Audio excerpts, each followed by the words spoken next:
say thank you so much for being here. And if it's your first time, I'm Lalit Staub, and we've been having a Mercury retrograde. It's ending tomorrow, folks. It's ending tomorrow. Have you seen Susan Lynn's channel? She has a confetti cannon ready to shoot off. We need to have one of those for today. So we're going to learn in this channel. We're making a beautiful astrology venture together, adventure discovering how we can learn to use astrology to our benefit, to understand our life, to understand our path, our life path, our spirit contract, and what's happening at the moment. Answer all those big questions. When is my health going to improve? Should I buy the new house? Should I sell my stock? All these questions that we have, astrology can help us with, and we're learning how to do that. And today, I'm going to show you some very cool things. And I do want to mention that Christine asked about being my moderator. I don't think I can have a moderator until I have more subscribers and viewers. I think there's a bottom limit for that. And Teresa, if you're watching or tuning in later, Teresa had made a comment that she's a person that learns by reading things. And I so agree, and I understand that totally. Last week I had all my visuals ready to go on screen, and I couldn't show any of them. So I had the things for you to read and see, but we didn't get to show them, and I was blown out of the water with my whole plan. Today, all systems are go, so it's going to be a great thing. So we're going to work with visuals. We're going to work with all kinds of memory tools and all of that. And one of those I want to mention to Eileen. Thank you, Eileen. I sent you guys yesterday this handout that Eileen had found that I thought was very good and very clear reference material that we will be referring to. And thank you, Eileen, for that. And Eileen, I do have, I am going to respond to your email about your personal question. I've just been working on this, really sitting at this computer 10 or 12 hours a day, but it paid off. So yesterday I sent handouts that are these two things. So we're going to work on this one today, right now, really soon. And we're going to learn how to put these transits, how to read the transit chart. There was a person yesterday that said, how can I get the transits? Well, I thought about that question and I said, that is such a good question. We're going to do it right here. So each month, this is the transits for the entire month, at the beginning of each calendar month. And that is just today for October. I'm going to give you all the October transits, okay? So you should have gotten an email with this and this, but I couldn't figure out how to make a complete email list of everyone, and I know that I skipped some people, and I'm going to be working on that this week. So if you didn't get the handout, give me a few more days to figure out who didn't get it, all righty? So I'm really doing my best. That should happen within a few days. If you don't get a handout by email by the end of the week, send me an email and I will get you one so you can have it for the next show. And so here we go. We're going to dive right in, and I'd like you to remember, and I also are learning the little tool for drawing. This is the handout that you got some time ago, giving the different qualities. And we're going to look at this briefly to see that we're going to look at, here's cardinal, here's a fixed sign. What we're going to do is we're going to draw something about fixed signs. So here's fixed Earth, Taurus. The next fixed sign coming up is going to be fixed fire, the Leo. The next fixed sign coming up on the wheel is Capricorn. Excuse me. I misspoke. We're doing the next fixed sign. I missed one. I'm still learning how to do this tool. Give me a little bit of patience here. Here we go. I passed it. Scorpio.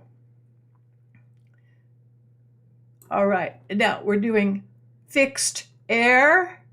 And I don't know how to learn this, how to do this drawing tool. As you can see, I do not know how to use it, but It will help our presentations. Next week I'll do better.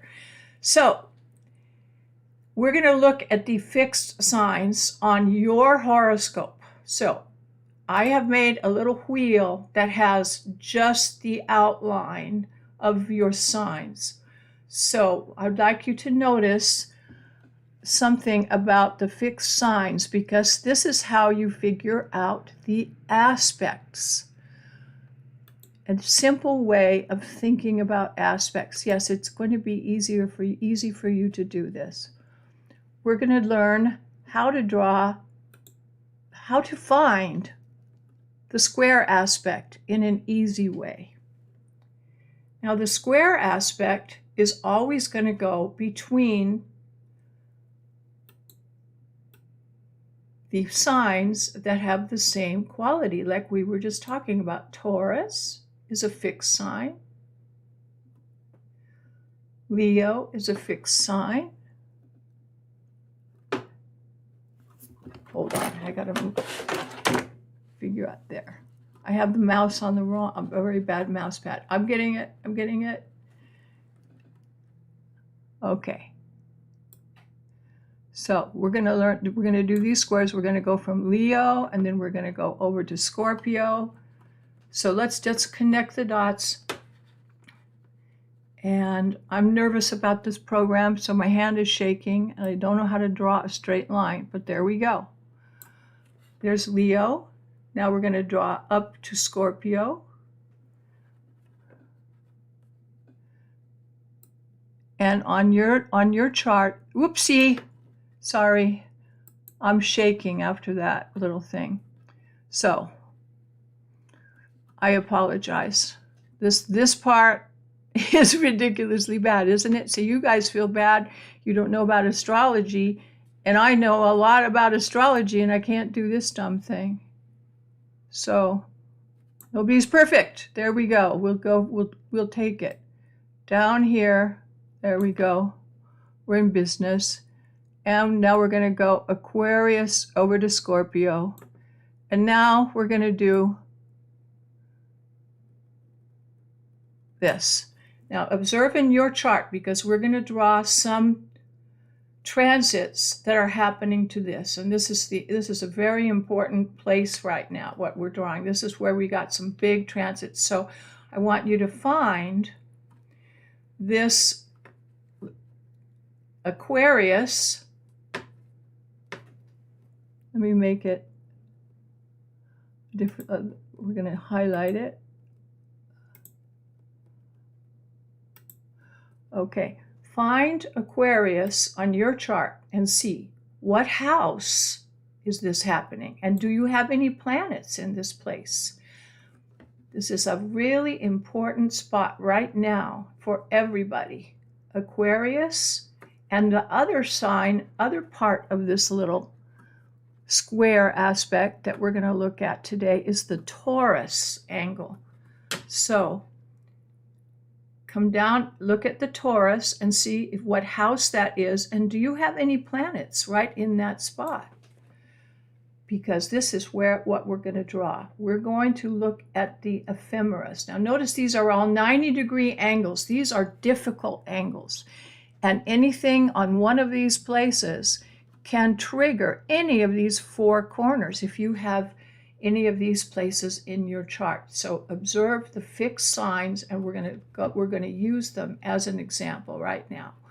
So I'd like you, if you have your handout, good, but I'm going to show it to you on the screen. Boy, I'm looking into the lights. I'm sorry, I can't see my little mouse. Okay. So we're going to go to this handout. Now, if you are a reader, you're saying, hallelujah, here's something I can study and learn. If you're not a reader, you're panicking. If you're the intuitive person who doesn't do well with numbers, and you say, I don't understand math, I can't do this, don't even think like that, because this is really going to be easy. I promise you. I promise. I'm not sure. Okay, now look across the top line here. And I have highlighted a couple of things in advance. And we're going to, hold on, let me just highlight it in yellow so it's nice and just very soft. Across the top, you will see the planets. Now, this is astrology language, and you just have to familiarize yourself with the glyphs. So, obviously, this is the sun and the moon. The first one up is Mercury. We're going to get back to your chart in a second, but first look at Mercury, because this is the hallelujah news of the day.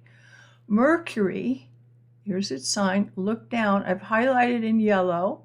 Today, this means it's in 24 degrees of Virgo and 21 minutes. That's what that number means. So you'll know how to find the position of Mercury any day of the whole month. Notice that it's shaded gray, as are all these things too. Anything that's shaded gray on this chart is going backwards or retrograde, and Mercury is retrograde today. Jupiter is retrograde today. Saturn is retrograde today. Uranus is retrograde today. Neptune is retrograde today. And Pluto is retrograde today. Oh my God, it's a record. You just do not have more than this at one time. You don't. This is the maximum. And we've been feeling it. It's been just hideous. Here's the good news. Look back at Mercury. Tomorrow, it's not gray, and there's a D for direct. Direct means it's no longer retrograde or backwards. It's going direct forwards. Hooray! Yes. Next week, we won't have any trouble logging into this show. You can count on that for sure. With Mercury retrograde, all bets are off. We're all singing hallelujah. Now notice that the planet does it's like you can't put a car in, if you're in reverse, you can't just suddenly go into forward motion. You have to slowly come to a stop, and then you can go forward. So that's what's happening. Mercury has coming to a stop in its backward motion, and it's going to sit still for a minute. Astrologers call that station. That's what's happening right now. Mercury is grinding to a halt, and it is stationed. And it is not moving forward or backwards. That's what we were calling the magnifying glass on the ant, and hey guys, we are the ant in this case. The magnifying glass is just powering this right on us, and it's stationary. It's a very powerful time, and then it's going to go direct slowly tomorrow. It's going to start moving very slowly, very slow, very slow. Tomorrow it's at 24:12. Next day, 24:14. It's moved 2 minutes of a degree. That's nothing. Then it starts picking up some speed, and pretty soon down here it's barreling along. Now, I've made a little red mark down here. Check this out. This red mark is on 8 degrees. This is an important part because this is the end of Mercury's shadow. You may have heard that expression. Mercury's shadow means that when it went retrograde before, last month, when it went retrograde, it was at this place, 8 degrees of Libra. See Libra right here? It was in Libra a month ago at this very spot. And then it's been backing up until it got to 24 of Virgo. So now that it's going forward again, we say it's in its shadow because it was just there. Last month, it was here. And it went backwards. Now, we're not really out of the clear. In other words, we're in the shadow, we're in the dark until we hit this point, 8 degrees of Libra. And then we can really breathe a sigh of relief. Now, I don't want to minimize the fact that it's much better that it's direct now. It is definitely better. You'll feel a sigh of relief. Like I was able to log in with less stress today than ever before. But it'll be so much better after it passes 8 degrees of Libra. And that's how you read an ephemeris. So you find the planet And we know what day it is because here's the date, the 1st of the month. So what day, the question is, what day does Mercury leave its shadow? So you come down, down, down, down, down. Mercury's shadow ends in 8 degrees. We come across, that's the 17th of this month. But we already start feeling better. Mañana, tomorrow, is really great. So we can celebrate, we can start planning the party tomorrow. Good news. It'll gradually go faster and faster until this period, and then it's speeding along. Notice it passes Libra from here. It's out of Libra at the end of the month. The 30th of October, right here, Mercury goes into Scorpio. It's really moving along at a big clip. So there, that's the good news of the day. Now, let's put this Mercury on our chart right now. So we're going to make the sign of Mercury where it is today, 24 of Virgo. And we're going to put it on your own chart. And next week, we'll update it. This is why I want you to have a sheet protector so you can write these things and then erase them. But if you don't have a sheet protector where you can write on a dry erase pen, then you can... You could use a pencil, old school. All right, so here's your horoscope. Blank, find the sign of Libra. It's over here, looks like this. Now, it's going to be entering Libra this month. Right now, though, it's at the end of Virgo. So we're going to draw it in Virgo today, and next week, we're going to be putting it in Libra because it is going direct. So you're going to make your little sign and you're going to do better than I'm doing. So congratulate yourself. Say, Neener, Neener. I'm smarter than the teacher. There's Mercury. I mean, you got to pat yourself on the back because you guys are here and you're doing great.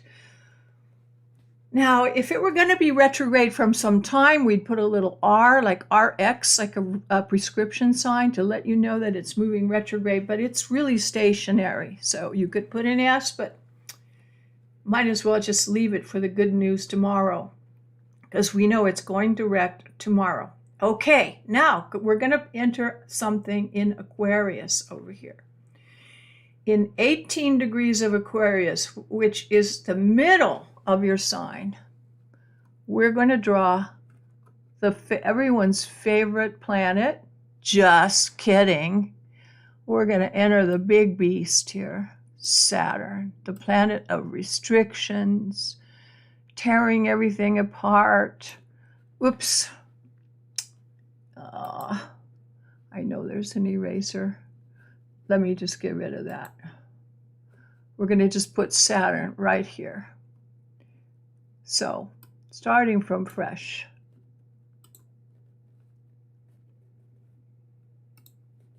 Last time I did this, when I hit the trash tool, it just erased the little thing previous. Anyway, here's Saturn today, sitting right there. And if you want to put the degree, you can put 18 or 19. It's right at the end of 18. It's really like 1859. It's really at the end of 18, but it's moving backwards. So we can put 18, knowing it's really the end of 18. If you want to put the little RX, you can. As you can see, I would do it, but I can't. I'm not that good with this stupid tool. So Saturn is there. What do you have in Aquarius around 18 degrees? Now there's an orb, what we call an orb. An orb is the limit of how far apart something can be to be in the hit zone here. So if you have something from, say, 13 or 14 degrees of Aquarius to 23 or 24, you're right in the middle of it. That's called the orb of effect.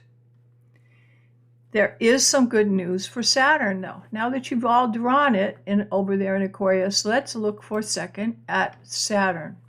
I've drawn Saturn with a highlight here at the top, yellow. Looking down the row, here's some more good news. Can we stand any more good news? Look at that D. So you already know. This is retrograde. See, there's the R for retrograde, and it's gray, gray, gray. We go down. There it is. Direct. It's going direct. That is the best news ever. When Mercury goes direct, we're all really happy, but these Mercury changes are more ephemeral. They're not lasting problems that we have with Mercury retrograde, but the Saturn problems that we have are really long-lasting and terrible. They cause dramatic events in your life that are life-changing for a long period of time. So here we have the day it goes direct is right there, and it's going to go direct in 18 degrees. You see, it's just sitting there all this time. Guess what day? I'm going to remember this day because it's my birthday. The 23rd of October is Yippee-I-O, free day. Saturn is going to go direct. We've all been waiting for this. This Saturn thing has been just horrible. And I want you to look next door from this Saturn. If you look at Saturn, let's look at the top of the list. At Saturn here at the top, 18 degrees. Look next door and you see 18 degrees also. 18. Not 19 or 20, but 18. They're both in 18. What's this other thing? Uranus. Do you remember last week I talked to you about this, and also in the other video that I did about the equinox and the lunation, and I said Saturn and Uranus are square, and it's going to be, and that's a sign of, remember what I said? Earthquakes, big storms or floods, and big, dramatic, terrible, catastrophic life events on the earth and also in people's lives. Let's take a look. Uranus is in Taurus. We just drew the square showing how, let me get a color for that. We did a square sign showing you that going from Taurus to Aquarius is what we call a hard aspect. Those are danger, trouble, obstacles, challenges, struggles. And when you have it between Saturn, which is the planet of restricting, and Uranus, which is the planet of expansion and dramatic change, it's what I called the push me, pull you effect. The immovable object, Saturn, to the unstoppable force, which is Uranus, is a big duel between these two back and forth, and it's been terrible. Now the fact is that these two, let me talk to you in person for a second. These two astrological bodies, Saturn and Uranus, have been doing what I call a do-si-do. You know what a do-si-do is in a square dance, where the partners go circle around each other? Do-si-do, you're going around and around. That is kind of what they've been doing, not literally around each other, but what's happened is one of the bodies will move forward, and then they'll both move forward, and then one goes backwards, and then the other one goes backwards, and they meet again, and then forward, backward. It's been a few years of this going back and forth, and it'll be effective, and everyone will feel it really strong, and then we get a reprieve for a little while, and then one goes retrograde and bump into each other again. And it's been on and off for years. And we've had 4 big encounters where these two were in the same degree and they were affecting each other in the past few years that have been major. And it's been a terrible thing for all of Earth. And I mean, you look around, you can see the effect of that in every country on the earth, between natural disasters and the political things that are happening in the war. Oh my God, it's been just years of this, and this is the final one. The final one. They are now, that Saturn starts moving away in this month, it starts moving, and they will still be in close aspect for a few months because they move so slowly, but Saturn starts moving out, and that begins to loosen things up a little bit, and they'll be more free at around December. We'll look at you'll see the ephemeris month by month, and you'll be able to chart it and see how long it takes for them to get out of aspect to each other. So right now they're both at 18. When they get spread apart by a few degrees, then you can take a sigh of relief. You say, wow, we made it. We survived. The Earth survived. We survived it. And it was touch and go. And so that's the good news, is that Saturn is also going direct. Here's Saturn on the 23rd of October. Happy birthday to me. That's a big one. Okay, now we have some other good news. Can we take any more good news than that? You ready for one more piece of good news? Here's a huge one. The last planet in the row is Pluto. I'm just circling it with the mouse. Pluto is really slow moving, as you know. You've been hearing about the Pluto return for America. It's like 250 years to get around a circle. Well, it's been going the wrong way. It's gray, retrograde. It's going direct over here on the 8th of this month in 1 week. So we have 3 of these major planets going direct this month, and that's going to spell some relief. Now, Pluto is very slow to get started again. It is going direct on that day, but you'll see it doesn't, you look at the chart, it doesn't move at all for 4 days, not even 1 degree. Then it moves 1 degree, 1 degree. I don't mean 1 degree. I mean 1 minute. 1 minute of 1 degree. I said the wrong thing. That was dumb. 1 minute. 1 minute. It's just sitting right there at 7 forever before it goes at all. And so it's going slowly, but it will, and it always does go slowly, but this is really stationed. It's not going anywhere for some period.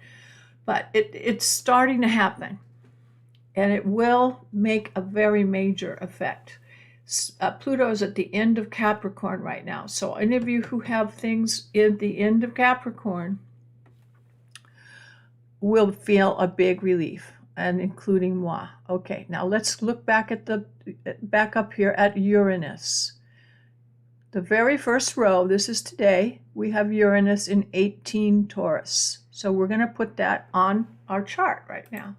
So go back to your chart and make sure you have Uranus at 18 here. We have Mercury over here.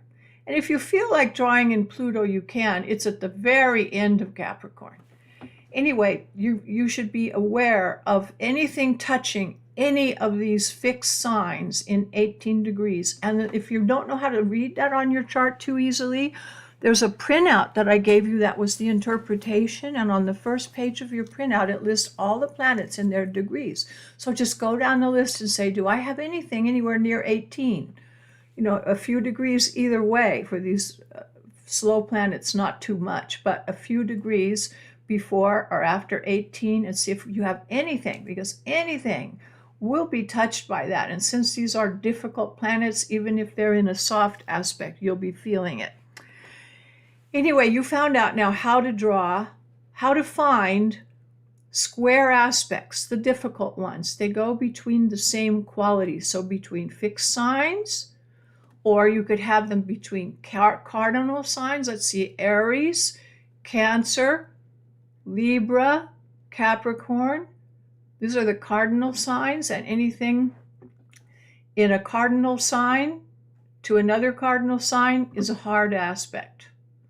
Likewise, this is a mutable sign, Gemini, the changeable signs, their flexibility, changeability, any mutable sign, Gemini to Virgo, Virgo to Sagittarius, Sagittarius to Pisces. In any combination, those are squares. If you have it, you have to have it within a certain degree, remember. So like if you have something in 2 degrees of Aries and something in 28 degrees of Libra, they're too far apart to be effective in their orb. So it needs to be within reasonable amounts of degrees. And there's no hard and fast rule. It's a little complicated, so we'll talk about that more later, so your head doesn't blow. Okay, we did the hard part first. That was the hard part. Now, I'll take a quick listen over here on the anybody having struggles with figuring out how you write those little transits in. You can review this with your own chart in hand if you didn't happen to have it right now. Okay, so let's move along and let's see, let's go to, we're going to start talking about our people now, our little contest. We do have a winner. And I'm really happy about that. And the thing I'm not happy about is that not everybody did it. You know, this is a way that you're going to stimulate your brain to think in a different way. That you need to be able to think in a different way in astrology. And you're training it. And it should be a fun thing to think about, because really, although we're making it a contest where there's a right answer to the question, in reality, you're expanding the way you're thinking and you're learning things about astrology and noticing things. And many of you will have come up with things that may have not been the official technical right answer, but it was close. And we'll talk about that when we see those kind of things. You may have come on to something where you really discovered something important that is definitely useful in your adventure in astrology in the future. And I'll show you what I mean by that in just a second. But I want to try to calm down for a little bit after that logging on thing was a little bit hard. So let me calm down. And there's one point I want to mention about this topic today. That's like an overarching topic that I really want to address. That's very profound, really, about what are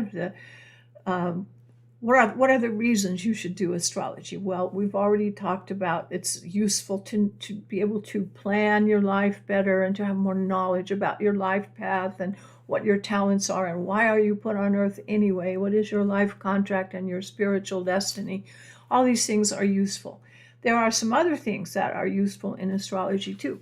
And I teach piano. It's very similar to that, in that in piano teaching, you do have to do a lot of, you do practicing and thinking and learning, and it just stimulates your brain. So everyone's looking for a cure for Alzheimer's. Well, we've got a cure for Alzheimer's. Just do astrology and it'll stimulate your brain. Do you know that it's been proven by science that you can grow new neurons at any age. They used to think if you, let's say you went on a binge and you drank a whole bunch and you killed a bunch of neurons, that those were shot. They were gone forever. Nope, that's not true.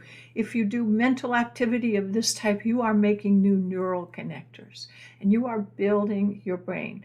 And nobody wants to get Alzheimer's. That little test that Donald Trump is so proud of, woman, man, child. We don't want to be doing that. If you do astrology, you're building neurons. You're building brain power. Now, that's one small thing. Okay, but that's not the whole picture, because in astrology, you're also learning spiritual things and inner deep principles of spirituality. And the other thing that's happening is you're putting knowledge into your subconscious mind. Are you all aware that your subconscious mind never forgets? Every little thing that you've ever seen, heard, thought, whatever is stored in there. It's like the biggest, it's more powerful than any supercomputer on the planet Earth. Everything is stored in there. Plus, your subconscious mind has a direct line to the one source. So, the trick is, how do we put all this astrological knowledge, which is going into our subconscious mind. How do we connect? How do we walk the bridge back and forth between the conscious mind and the subconscious mind?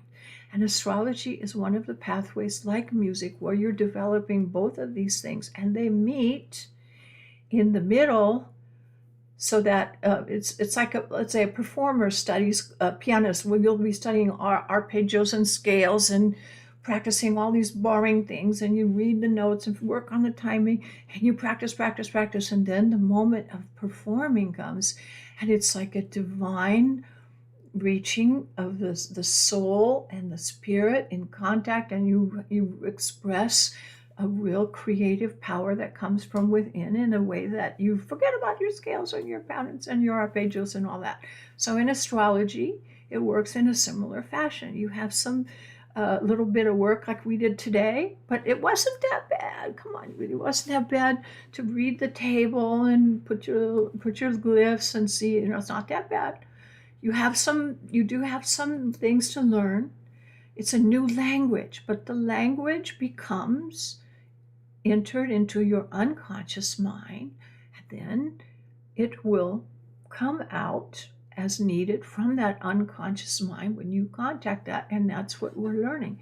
And that the purpose today is for you to think, to understand that you are developing neurons, you're developing new images, you're developing new ways of thinking, and you're going to be developing ways to contact your subconscious mind with this knowledge and bring it out in a way that is so beautiful, where you will have illuminations about the nature of your own life and your own existence that are really powerful. And I have a story about this that's going to blow your socks off later, that is going to put this into your mind in a way that's going, wow. It's a story about someone who reached the unconscious mind in this way, and you all have the ability to reach into this part of your being. And this is what I know many of you work on: mediumship, tarot cards, all of these things all work with this principle that everything is one. And it's our job to learn to interpret the signs, interpret things, to be in touch with that one. So anyway, we've got something cool on this topic. That is a story that is so mind-boggling. I heard this story, and it was the most mind-boggling story I ever heard, and I think of it a lot. And I want you to be thinking along these lines to get you over the difficult times when you don't want to look at the tables and you don't want to think about angles and 90 degrees, 120 degrees, all these things. It's not that hard, and it's definitely worth it. Okay, let's look at the contest quickly. We're just going to go over the answers. I'm going to quickly show you the charts of the people, try to do it in an interesting way. And this is like, and I'll use analogies in piano practice. This is like sight reading. It's like you get one piece of music, we're going to look at it real fast. We're not going to worry about it. We're going to just see the main points and very quickly through it. So here we go. We're going to do the people one at a time, quickly. This is Shirley Temple Black. And you can see, let me put the little highlighter tool on. When you look at Shirley Temple Black, and if you remember when I talked about the people on our video, I gave you some clues, and I tried to speak about the characteristics of Aries that she manifested. There are many other characteristics of Aries that she doesn't manifest. This is true with everybody, but look at all this stuff in Aries: Mercury, Jupiter, Venus, and Uranus. Wowie zowie. And here's Mars over here at a cardinal point, the ruler of Aries. So for Shirley Temple, I mentioned to you that she's someone who was very unique and original, and she was kind of fearless, going ahead, always doing something new and different that no one had ever done before. So that's Shirley Temple Black. And she's manifesting that characteristic of Aries. That's one of the nicer, higher aspects of Aries, originality and initiator. Okay, number 2. We're going to go to the next sign. Here we are. David Beckham. Look at him. All right, I mentioned for him that he was charismatic, attractive, easy on the eyes, and also strong, as Taurus people tend to be. He is Taurus rising with Taurus, the sun in Taurus. Okay, David Beckham, moving right along. Now you see, look at that, just kind of glance around. He has planets spread around his horoscope. Well, just like look at the formation. They're mostly spread out in almost all sectors, but this sector is empty. So he's like a drive wheel type, ambitious, a lot of energy and a lot of ambition too, just that formation. So you learn a lot just looking at different charts in this quick way, getting the big picture about things. Okay, let's move to the next person. Mr. Versatility here. If I got the right one, yeah, okay. Mel Blanc. Many of you guessed him. He's the cartoon person. He kind of reminds me, it would be interesting to see Robin Williams kind of has this ability to switch back and forth in voices and characters really fast. Versatility, communicator, multifaceted, changeability, going from one thing to another. So that was Mel Blanc. And he has got all these things in Gemini, Sun, Moon, Pluto, right at the midheaven where he presents himself to the world. And so I'm circling around up here. I hope you can see it. So Gemini, and then Mercury is his ruler of all these things.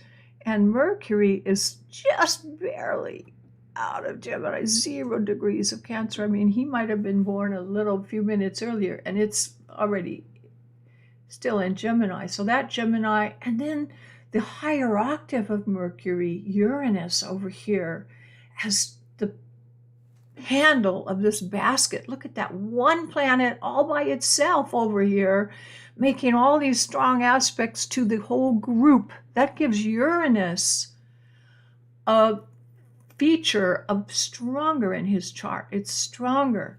And so that gives him something originality, someone who is a breakthrough thinker. And you have to admit, he's like that. Now, it's interesting to see the different formations, isn't it? So, you can think about your own chart in perspective to these, to this. Let me tell you now, I'm going to talk to you for a second. I mentioned I had a story about the unconscious mind, and I want to tell you the story about Mel Blanc because it's so fascinating. It won't take long, and it's really interesting, and it's really food for thought, and it will really grab you. I was a graduate student in music at UCSD, and in the early 70s, and it was a really important graduate school. There were 44 of us students, and all the professors met once a week for a little seminar on a certain topic. And the topic was the right hemisphere of the brain to the left hemisphere of the brain. We were working on this topic very intensely, and it wasn't being done anywhere else in 1970, at that in the world. People weren't talking about this, but this is the conscious mind and the inner self that we're talking about here. So he came to talk to us about this subject, and it was just us in this small room, and I will never forget it as long as I live the story that he told. He told a lot of things, but this story was the culmination, and I think of it often. I remember the words he used and everything all those years ago. So he said, he had been a really important guy in the Warner Brothers studio, and he was the top earner. He made the money for them. He was the moneymaker because he was the creative force behind all the cartoon characters. Bugs Bunny, Daffy Duck, Sylvester, Tweety Pie, Foghorn Leghorn, Yosemite Sam, all these characters. It was him. He invented all of the personalities and the voices and did the voices. So they gave him whatever he wanted to be happy, and they gave him a big red convertible. And he was driving in LA in his convertible. And in those days, you were not required to wear seatbelts. And he got in a terrible car accident and suffered head trauma, and he went into a coma. And they took him to, I think it was Sinai, what's it called? Cedar Sinai Hospital. That's one detail of the story. I don't remember, an unimportant detail. Anyway, it was the best. They got him the best care because nobody could do his work. Nobody could replace him. They couldn't find anyone to do what he did. So they were hoping that he'd get better. And they had the best neurosurgeon and all those people working on him every day. And he was in a coma for a very long time. And he said that the doctor would come in every day, the head of the department, all to see him.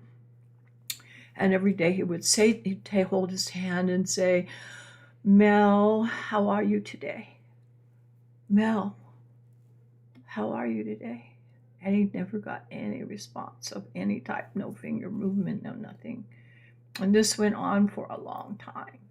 So the doctor came in one day, same thing. "Mel, how are you today?" No response. So the doctor was just sitting there and just thinking, and out of the blue, something moved him to say, "Well, Bugs Bunny, how are you today?"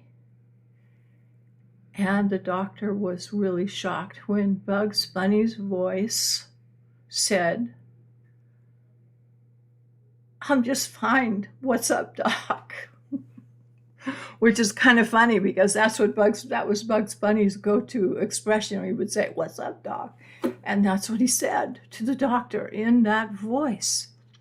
The doctor was really shocked and didn't expect anything like that. And so the doctor said, after gaining his composure, he said, "Bugs, I need you to do me a big favor because we can't find Mel. And we really need to talk to Mel. Could you please go get Mel and bring him back here because we need to talk to Mel. Please help me." And Bugs Bunny got Mel and brought him back. And Mel Blanc woke up, and the rest is history. And Mel Blanc said to this small group of people that were there at that seminar, he looked straight at us in the eye, and he said, "Bugs Bunny saved my life." So, as my sweet little grandma would say, put that in your pipe and smoke it. That is the weirdest story. Now, I was so shocked by that. I was just like, what? So fast forward to a few years ago here, I would live in Las Vegas, and I was driving around in my car, and I had NPR on the radio, and there was an interview. They were interviewing Mel Blanc's son and the neurosurgeon that was there, the brain surgeon, whatever it was that his specialty, his doctor, the person who asked him, "How, Bugs Bunny, how are you?" were being interviewed by NPR, and they both confirmed all these details of that story. And so anyway, my point to you is, and wouldn't it be interesting? We have to look at Mel Blanc's chart. Wouldn't it be interesting to get the day of his accident and then the day that he woke up and see what happened on those particular days? That's where astrology can be so interesting. We'll have to see if we can find that out and look into that. Anyway, the point being, each of us has this bridge between the unconscious mind and the conscious mind. And each of us can make a contact in the bridge, and astrology can help you do that. So keep that in mind if you get discouraged and think you don't want to do math and you're not good at, some people say they're not good at, you don't have to do math. It's not really bad. So we're going to make it as fun as possible for you. Okay. How did you like that story? You like that story? Anyone have any? Deanna says, I could use a few neurons. Okay, well, stick with us, Deanna. This is the place. You're in the right place. I'm sorry, I can't see your I'm going to read all your comments later. And I really am grateful for you all to be here. There's Mel. Next up, Gene Autry. I sang you Rudolph the Red-Nosed Reindeer. I'm not going to bother you with another story, but when it's Christmas time today, when it's Christmas time, I'll bother you with the other story. I have a Rudolph the Red-Nosed Reindeer story that's really hysterically funny, and I will save it for Christmas time. Okay, Gene Autry.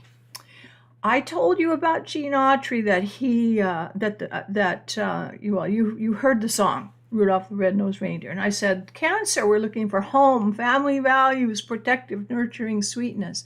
Okay, he's your man. We've got looking up here, Moon in Cancer. Moon rules Cancer. It's very strong in Cancer together with Neptune. This is very sweet, sensitive, kind, loving person here. You can't get around it. So, and this is the house of projection and the career, and this is the social life. Now he is a Libra. And so there's art, music. He was an artist. He was a musician and filmmaker. Neptune and the moon. There's Neptune. So these are things you look at in a chart. Virgo rising. Well, this gives him discipline. By the way, here's a Cancer part of the story. I do know about Rudolph the Red-Nosed Reindeer. When he wrote the song, he had just finished his Christmas album. He had made recordings, and the album was set and ready to go to press, all the songs done. And in those days, you had 22 minutes on a side. That's it. You don't, if you have an LP, that's the time limit for an LP. So his record was going to press. But he had come up with Rudolph's song, and his wife said to him, you know, Gene, you've got to put the Rudolph on that Christmas album. And he said, well, no, it's done. It's ready to go to press. We have it. We don't have, it's not recorded or anything. She said, you have to put it on the record because she said, everybody loves an underdog. And Gene Autry, who has a well-placed moon up here, is sensitive to his wife. Thank good for him. Thank God that he had that, because he listened to his wife and he put Rudolph the Red-Nosed Reindeer on his Christmas album, took something else off to do that. And the rest is history. It turned out to be his #1 song. And he has hundreds of big hit songs, but that was his most famous to this day. Anyway, there's Gene Autry, and you all know about the lovely parts of Cancer. The sign, not the other part of Cancer. All right, let's see. Next one. Okay, we're going to Leo. I hope is this our, oops, no. Okay, here's a picture of our Leo person. There he is. You know, when I started the contest, I had all these things to show you and talk about, and I couldn't do them. And next time we start a contest, we'll have pictures and videos and fun stuff to illustrate it, make it much more fun. Anyway, is that Leo or what? What did we talk about? I said he was a person who has a lot of ego, presents himself well. The word I kept saying, flamboyant, creative and brave. Well, look at that leap. Wow. Baryshnikov. Here's his chart. And here's his Leo. He's got 3 things in Leo, and they are Moon, Saturn, and Pluto. Now, Moon and Saturn are really close together. This is a person who has a lot of torment, though, mental torment, and really always feeling tormented. I think that he must have really practiced a lot to do what he did in life and spent a lot of discipline. he was probably practicing and had some injuries and bone injuries and pain. I think he worked through a lot of pain. And it wasn't all beautiful and graceful like it was when he did the show. He has suffered a lot there. So anyway, there's Baryshnikov. We're going to move right along. And next up, Maria Montessori. So Virgo rising, Sun in Virgo. The things we were stressing here: practical, mental realm, down to earth, analytical thinker, organizational skill in the mental realm, communicator, drive for perfection, always working on something. So there's Maria Montessori, early childhood education system that she developed. And, looking at the glancing around, here's another drive wheel chart where this is the person who has planets spread around most of the chart with a little empty space in the middle. And this is a person who's very ambitious, works really hard. Virgo rising and Sun in Virgo doesn't hurt that. But Neptune is the ruling planet rising in the wheel. That is not her rising planet over here at the ascendant, but it's the first one to cross the ascendant of the group in the morning. If you imagine the wheel spinning in the morning, Neptune would come up and then Pluto would come up, Jupiter. So Neptune is a leader. And that gives her some creative, inspirational ideas and some spiritual connection.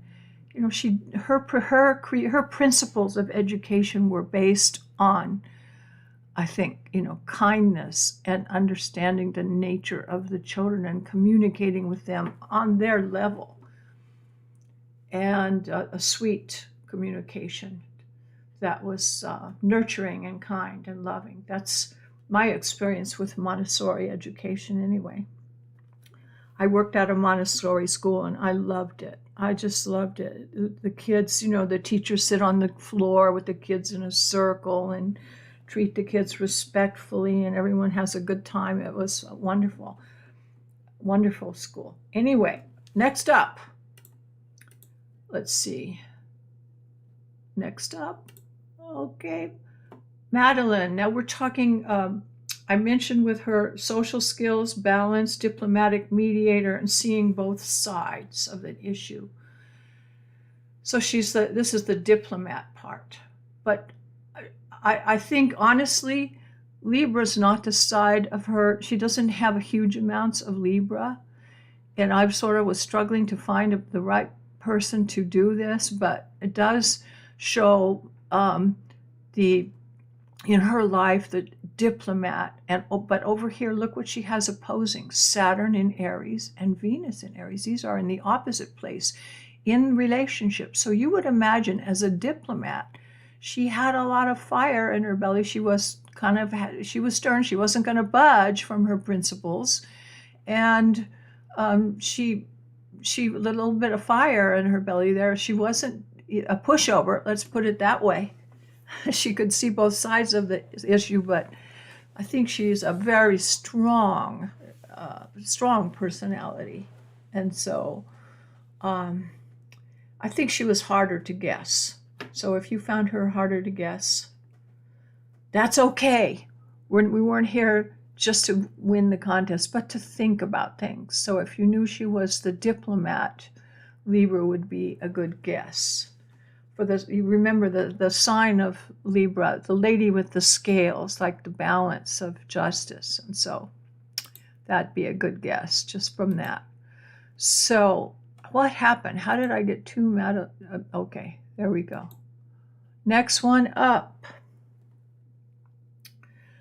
So Scorpio, a lot of you got this. This one seemed to be easier to guess for most people. And we know what Scorpio is about: hidden, secretive, powerful, X factor, volcanic, intense. So there's Richard.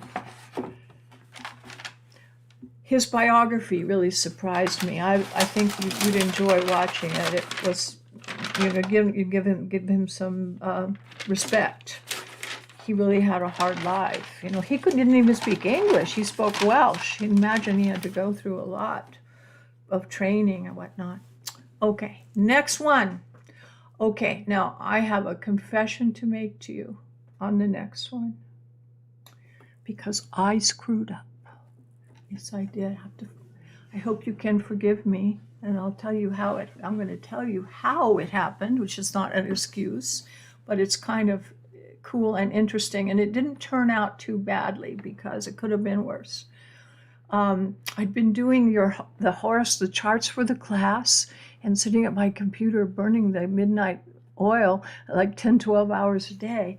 And I wanted to just pick the people for this contest really quickly by using my program. My astrology program has a database built in.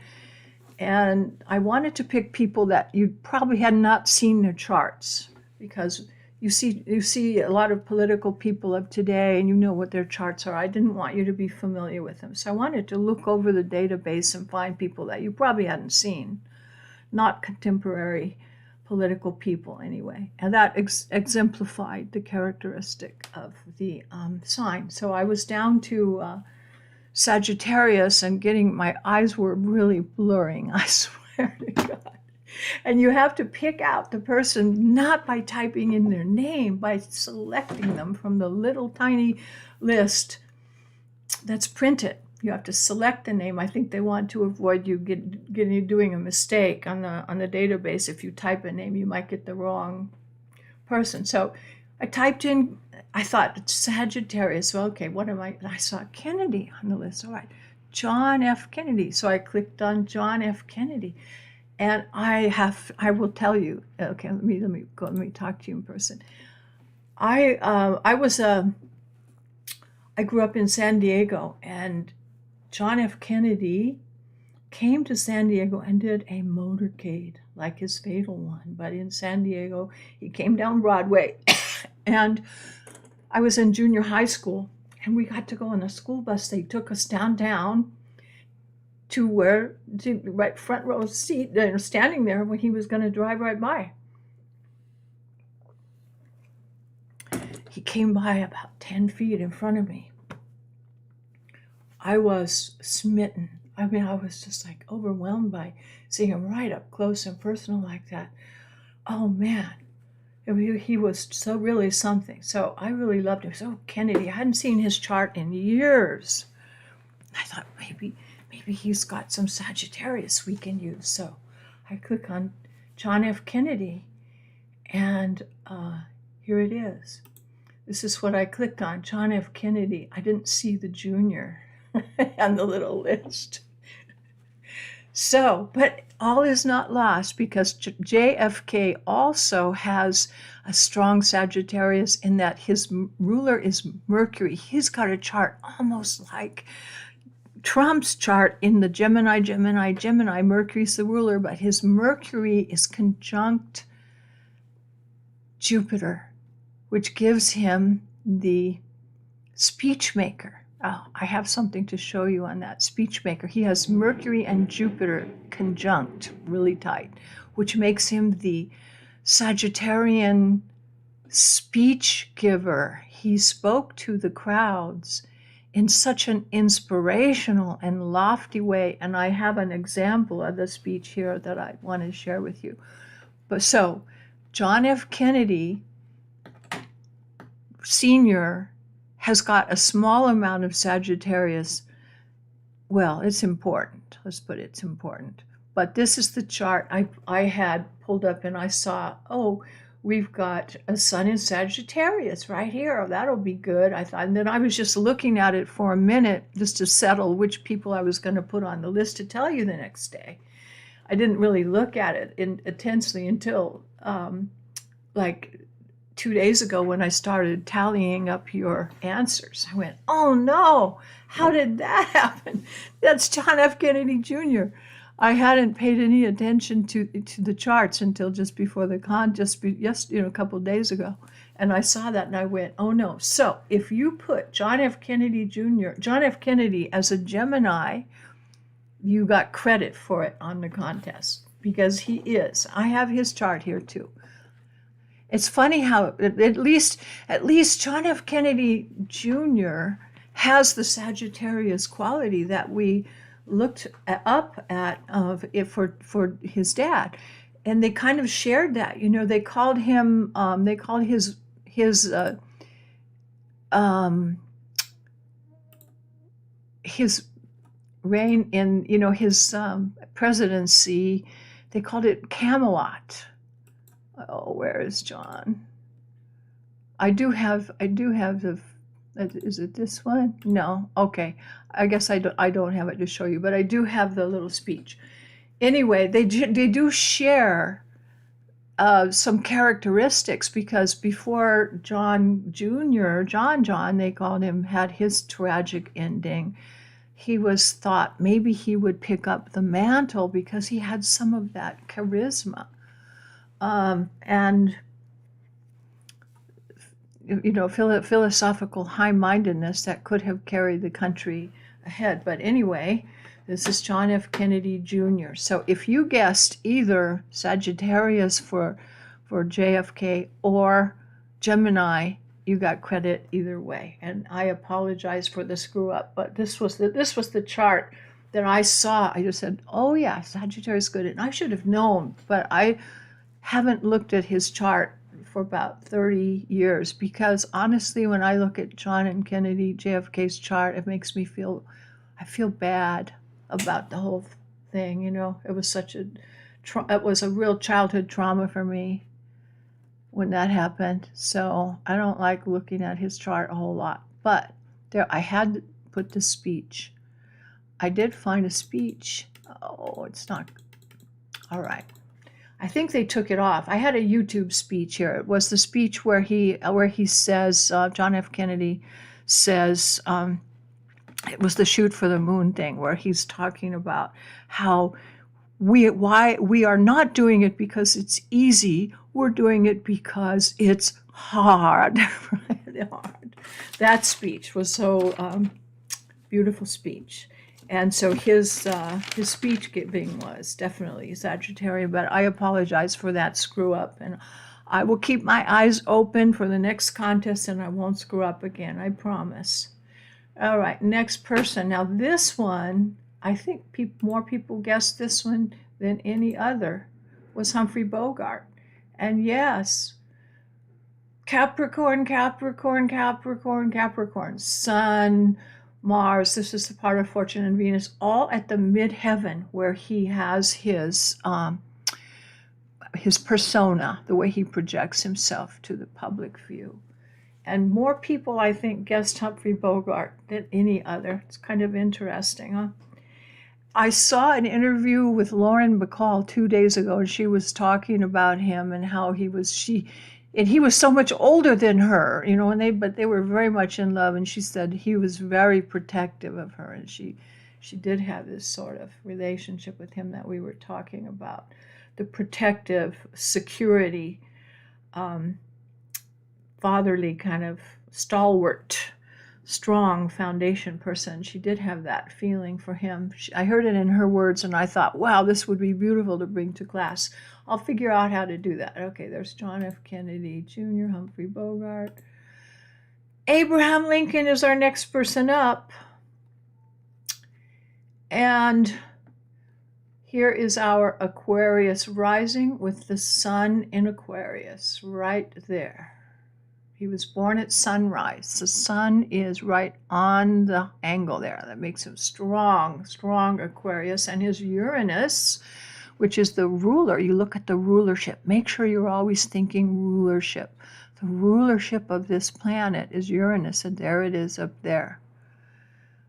I don't like looking at this Uranus together with Mars in the 8th house of death. I don't like that. But that's something, as an astrologer, and that's something you can't help but see at all of these Pisces things, Pisces being a 12th house thing and showing some suffering in that area. And I think that he did have visions, or his wife had a dream, and I think he knew. His wife had the dream that it was happening or something like that. Anyway, for Abraham, the highest humanitarian social values. And he's a fixed sign, so he's not giving up on his idealism. He's not gonna he was not going to give up. So he was the right man for the job at that time. And he was an original thinker for his day, very much. And this position is you're going to die rather than give up with this very strong. All righty. Abraham was the Aquarius person. Now we're coming into the home stretch.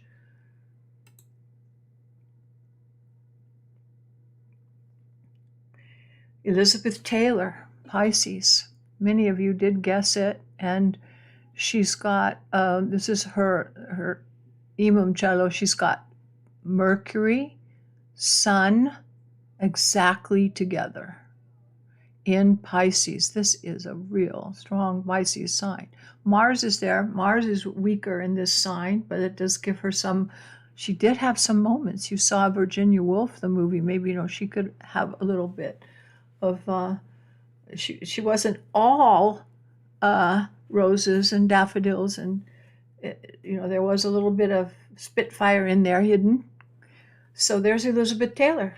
All right, now we'll announce the winner. I want to say everybody who thought about this contest is a winner, because you're learning to stretch your brain and to change the way you think, so that you have a way of putting things together that's unique. And thinking about people in this way will really train you. It really will. So I hope you liked the contest, and I didn't like that you all didn't enter. I want you all to enter next time. It doesn't matter how many you get right, just entering. But I think maybe next time we'll have fewer people, like 2, and I'll put 2 columns, right? Like maybe 7 or 8 categories, so I don't have to stress about not finding one that's not good. Or not, 7 or 8 strong things. People over here, sign over here. It's like a dot to dot. You pick the one that you're the best. You say, I'm sure of this guy. I'm going to cross this one. I'm sure, positive. But do it in pencil just in case. Then you find another one that you're most likely. Okay, cross that one off your list. And each one becomes easier to do. All right, and I'm going to give you hints. If you listen to the hints, I'll narrow it down so you don't have to think about everything about that sign, but just the one thing. And you know what we're going to do? I got the idea looking at my list of charts when I screwed up looking at and found John Kennedy. I was looking at the names, and I saw a name there, and I went, whoa, that's weird. Let me see that chart. And it was something so strange. It blew my mind. But it was the negative aspect of the sign. And so this particular one was like almost funny, but kind of disgusting and like, ooh, ooh, icky. It was like, wow, but it was like bowled me over, and it was almost to the point of being funny, but really kind of between horrific and funny, somewhere in the middle, like sick humor. So I thought, am I going to do this one or not? I don't want to go to YouTube jail, so we'll have to do it in a way that is, this one person is really strong. It's something, certainly it'll hit you. You'll never forget it. And I think everyone will guess it right away. So you'll have one that you will know, because it's so clear that nobody in the history of mankind could be a stronger example of this. I mean, I'm not exaggerating. You'll see when you see the list. Okay, so we're going to do the evil twins of all these people that we saw today. Every person today was kind of inspirational and had the good qualities of the sign. So I'm going to look down the list and find their evil twin astrologically, and what are the negative aspects of that sign, and how can they be manifest. Why do we want to think about that? Well, in your own chart, you want to avoid expressing that you have free will. You want to express the higher aspect of the sign. And so knowing what not to do can be a clue. And those days when you have the full moon on top of your Mercury together with Mars, you say, well, I'm going to shut up for tonight, just for tonight. And when something bad enters my mind to say to somebody, just to snap at them in a sort of strong way. So I'm not going to say it tonight. And then if I still feel it next week, then I'll call them up and tell them what I think. But I'm going to bite my tongue. So it'll give you a clue in your own self, the things that you might want to avoid and to take the higher path, right? To go high.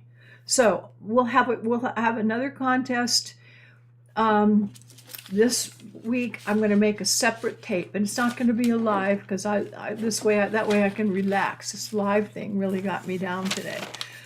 So I'm going to put it up there, and it's going to be written, which I tried to do last time. Teresa, forgive me, I didn't have it written because I couldn't get it up. You will see it. You will see the list. And I will also send a handout on your email, and I will get your email and I'll send it to everybody that I can. So it's real clear and easy, but fun. Okay, who won the contest? Well, there's some people that did a whole bunch of good ones. I'll say Grace and Harmony got 7 right. That's including the JFK Gemini. Kathy got 6. RB Johnson got 8, and Loretta, Betty, everybody did really great. HB, I think is the name. 5. I had one person that got 6 wrong. Wrong, 6 in a row, and then 6 right in a row, which seemed really odd. Okay, Adela did great, 6. And we got Auntie D got 7, including JFK being Gemini. And Linda Paquette got 8. And someone that might be related to her or sharing their ideas got 9, and that is April Paquette got 9 people. So April, you are the winner. And I am contacting people this week. So April, I'll send you an email if you're not listening and you don't hear this. Yeah, April, are you there, April? Hello, April? No, I don't see. Okay, so April, I will send you an email, and also the sweet lady from Ukraine. I hope you stayed out of trouble with the hurricane. I haven't been contacting people for personal things because I've been really struggling with trying to figure out how to give you a good presentation here today. And it did work, except I was a little late and a little flustered because of that. I did log in at 20 minutes early and they said I was live. I don't know. I will fix that. Next week it'll get even better. So I don't know if you had a chance to see the moon meditation. The moon meditation came to me as an idea because of Kelly. Kelly said in our chat, she had said, do you know a good new moon meditation? No, I really don't. So I made one. I hope you see it. It does have this, you can have the meditation on the moon, and it's really designed for you to do in bed to put you into a theta state. That is the state where your conscious mind is closest to the unconscious mind. And it has beats to help you do that. So I hope you get to watch that one. And so thanks to Kelly for that idea. And thanks to Eileen for sending the handout, and to the lady whose name I can't think of, who asked the question about where can we get transits. I'm reading all your comments. I'm reading your emails, and I will be, there's Linda Paquette is here. I'm reading all your comments. Oh, Linda, she's my daughter. You didn't consult together at all. Well, you two seem to have some kind of talent shared there. It's amazing. Some of the people in this class, you should see their horoscopes. They are natural mediums and natural sensitives and people who are psychic. And this is a really good tool to work through if you have these skills, because it gives you grounding and it gives you timing. Timing is something that's the hard part, right? For all tarot readers, etc. The timing. April, there you are. Awesome. I hope you guys liked the show today. We're gonna do better each time. I apologize for my screw ups. I gave it my best shot though. Like St. Paul said, I fought the great fight. I ran the great race, and I just kind of fell down a little bit, but I'm back in the saddle again, like Gene Autry said. Back in the saddle. So, I love you all. Don't get discouraged with this work because it will sink in. You know, think as a child how long it took you to get to know 2 times 2 is 4. You don't have to think about that anymore. You repeated it enough. Just by being here, and even if sometime you don't feel like doing it, just do it because it'll soak in. The information will go through and through osmosis, just hearing it. That's how you learn to speak as a child. And you didn't go to school, you just heard people talking around you. My son lived in Italy. You know what his first word was after mama? Pizza. He'd go in the store in the morning and he'd go, pizza, to the clerk behind the counter, pizza, pizza. And they'd come running out with a piece of pizza for him. So you learn what you're exposed to. So some of this will go in even without thinking. Next time we're going to talk about some learning techniques that will help you learn faster, because I know some tricks in this area and I'm going to share it with you. Okay, everybody, I love you. It was kind of a long show today, but you did a lot. Look at all we did. Mercury is direct tomorrow. Saturn's going direct. Pluto's going direct. We did hit that Saturn and Uranus square kind of hard with that hurricane. I hope everyone is safe and not in trouble. My blessings to you. Let us know if anyone needs help, okay? Because this community is going to help you out.